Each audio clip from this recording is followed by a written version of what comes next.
ये है कराची, पाकिस्तान का सबसे बड़ा शहर, जिसे कभी रोशनियों का शहर कहा जाता था, लेकिन आहिस्ता आहिस्ता ये अंधेरों का शहर बन गया। यहाँ जिंदगी तेज रफ्तार थी, लेकिन हर गली, हर चौराहा और हर बाजार के पीछे एक अलग ताकत छुपी हुई थी। ताकत जो अदालतों या पुलिस के पास नहीं था। ताकत का कानून उसके पास था जिसके पास बंदूक थी। कहानी शुरू होती है 1960 की दिहाई से, जब मंशियात की स्मगलिंग और असले का कारोबार कराची की गलियों में दाखिल हुआ। ये वो वक्त था जब अफगानिस्तान और बलूचिस्तान से आने वाले रास्ते कराची तक पहुंचे।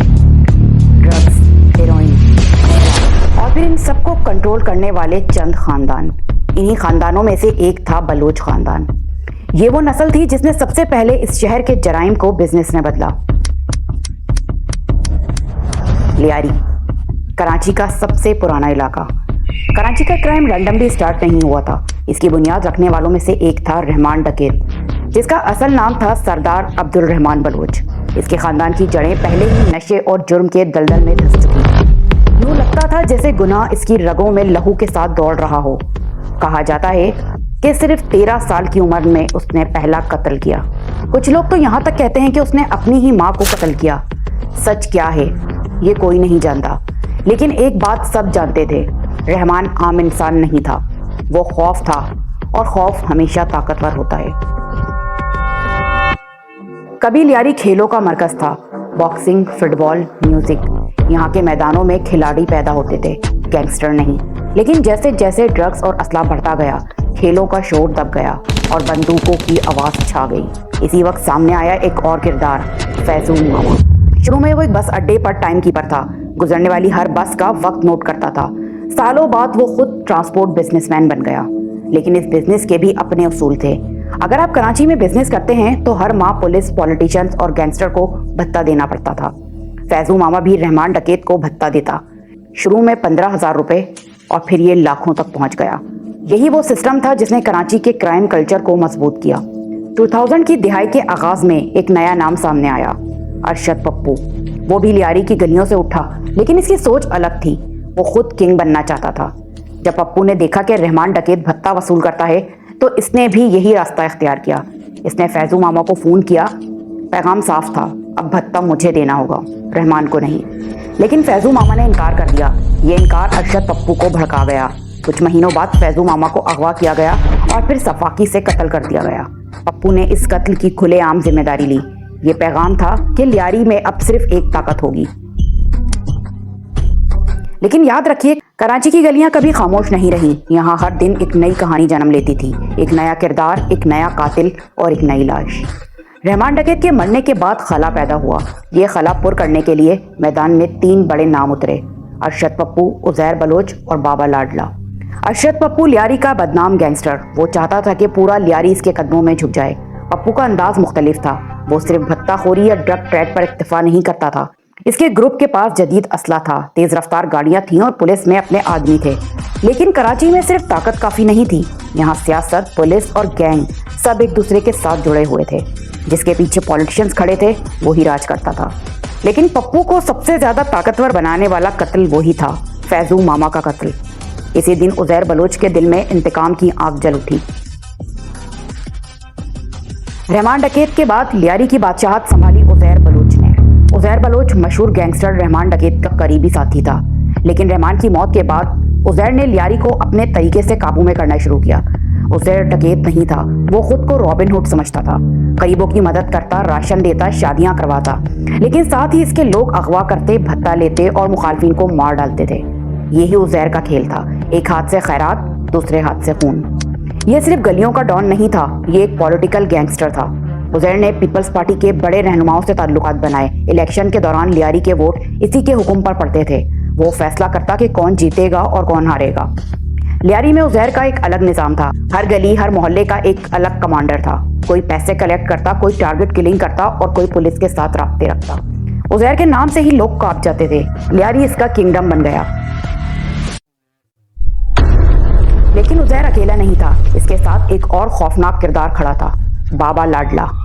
बाबा लाडला लियारी का सफाक तरीन गैंगस्टर था। इस पर दर्जनों कत्ल के मुकदमात थे। इसके हाथों से सैकड़ों लोगों का खून बहा। कहा जाता है कि जब बाबा लाडला किसी मोहल्ले में दाखिल होता तो बच्चे भी खौफ से कांपते थे। बाबा लाडला की शोहरत सिर्फ एक चीज थी, इंतकाम। कहते हैं कि वो दुश्मनों को मारने के बाद इनकी लाशों को चौराहों पर लटकाता। पैगाम साफ था, जो उज़ैर के हुक्म से इनकार करे इसे मार डालो। वक्त गुजरता गया और उज़ैर के दिल में एक ही आग जलती रही, बाप के कत्ल का बदला। 2012 में मौका मिला। पुलिस की मिली भगत, सियासतदानों की खामोशी और उज़ैर के आदमियों की तैयारी। अरशद पप्पू को गिरफ्तार किया गया और फिर खामोशी से उज़ैर के हवाले कर दिया गया। फिर लियारी की गलियों में एक खौफनाक मंजर पेश आया। अरशद पप्पू को वहशाना तरीके से कत्ल किया गया। इसका सर काटा गया और लाश के टुकड़े टुकड़े कर दिए गए। ये कत्ल लियारी में उज़ैर बलोच की बादशाहत का ऐलान था। ये कत्ल इतना सफाक था कि सुनने वाले का भी दिल दहल जाए।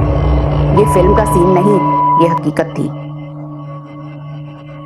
लेकिन लियारी सिर्फ कराची का एक हिस्सा था। शहर के बाकी हिस्सों पर कब्जा था एक और ताकत का, MQM, मुत्तहदा कौमी मूवमेंट। अल्ताफ हुसैन की लीडरशिप में, जो लंदन से बैठकर कराची के फैसले करता था। इब्तिदा में महाजिर कम्युनिटी ने इस पार्टी को अपनी उम्मीद समझा, लेकिन जल्द ही इस पर भी इल्जामात लगने लगे। भत्ताखोरी, टारगेट किलिंग, धमाके और खौफ की सियासत। MQM के मिलिट्री विंग्स हर इलाके को कंट्रोल करते। कारोबारी अफराद से भत्ता लिया जाता, जो मुखालफत करता इसे गोली मार दी जाती।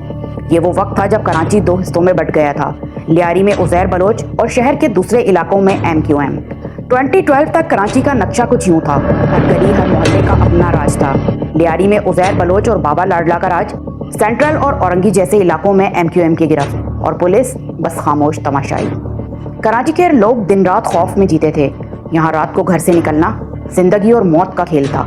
लेकिन याद रखिए, कराची में ताकत सिर्फ बंदूक से नहीं मिलती। ताकत का असल राज था सियासत। कहा जाता है कि कई बड़े सियासतदान, MNS, MPS, यहाँ तक के ब्यूरोक्रेट्स भी इन गैंग्स के साथ मिले हुए थे। इनसे वोट लेते, इनसे मुखालफिन को दबवाते और बदले में इन्हें तहफ़्फ़ुज़ देते। ये वो वक्त था जब कराची में ये सवाल सबकी ज़बान पर था, ये शहर पुलिस के हाथ में है या गैंग्स के। लेकिन वक्त करीब था जब ये खेल ख़त्म होना था, जब हुकूमत को मजबूरन कदम उठाना पड़ा। 2013 के बाद रेंजर्स ने ऐसा ऑपरेशन शुरू किया जिसने पूरे कराची का नक्शा बदल दिया। शहर भर में छापे पड़ने लगे, गली गली, मोहल्ले मोहल्ले रेंजर्स गैंग्स को चुन चुन कर पकड़ने लगी। गैंग के कई कारिंदे मारे गए, कुछ गिरफ्तार हुए, कुछ छुपने पर मजबूर हो गए। लेकिन सबकी नजरें दो बड़े नामों पर थी, उज़ैर बलोच और बाबा लाडला। 2016 की सुबह एक खबर पूरे मुल्क में गूंजी, उज़ैर बलोच गिरफ्तार। कहा जाता है कि इसे कराची के मुज़फ़्फ़रात से पकड़ा गया, लेकिन असल कहानी कहीं ज्यादा खौफनाक थी। उज़ैर के खिलाफ 50 से ज़ायद कत्ल के मुकदमात, भत्ताखोरी, जमीनों पर कब्जे और फिर दुश्मन मुल्क के लिए जासूसी करने के संगीन इल्ज़ामात। एक आम गैंगस्टर से उज़ैर बलोच एक कौमी खतरा बन गया और यूं इसका अंजाम जेल की सलाखों के पीछे हुआ। लेकिन उज़ैर की गिरफ्तारी के बावजूद एक नाम अभी बाकी था, बाबा लाडला। वो दुबई भाग गया था, लेकिन कराची को खून में नहलाने के बाद किस्मत ने भी इससे इंतकाम लिया। 2017 में रेंजर्स ने लियारी में एक टारगेटेड ऑपरेशन किया। शदीद मुकाबले के बाद खबर आई, बाबा लाडला मारा गया। 2018 तक रेंजर्स ऑपरेशन ने लियारी को मुकम्मल तौर पर बदल दिया। वो गलियां जहां रोज खून बहता था, जहां बच्चों की नींद गोलियों की आवाज में टूटती थी, अब वहां सुकून लौट आया। लेकिन सवाल यह है कि क्या ये सुकून हमेशा के लिए है, या लियारी की मिट्टी से एक दिन फिर कोई नया डकैत, कोई नया लाडला जन्म लेगा। रहमान डकैत से बाबा लाडला तक ये कहानी हमें एक सबक देती है। ताकत, दौलत और बंदूक का नशा आखिरकार मौत या जेल के सिवा कुछ नहीं देता। अगर आपको ये वीडियो पसंद आई हो तो लाइक और शेयर ज़रूर करें, और सबसे अहम बात, कमेंट्स में हमें ज़रूर बताएं कि आप इस वक्त दुनिया के किस शहर या मुल्क से हमें देख रहे हैं। आपका एक छोटा सा कमेंट हमें बताता है कि हमारी मेहनत किन किन दिलों तक पहुंच रही है।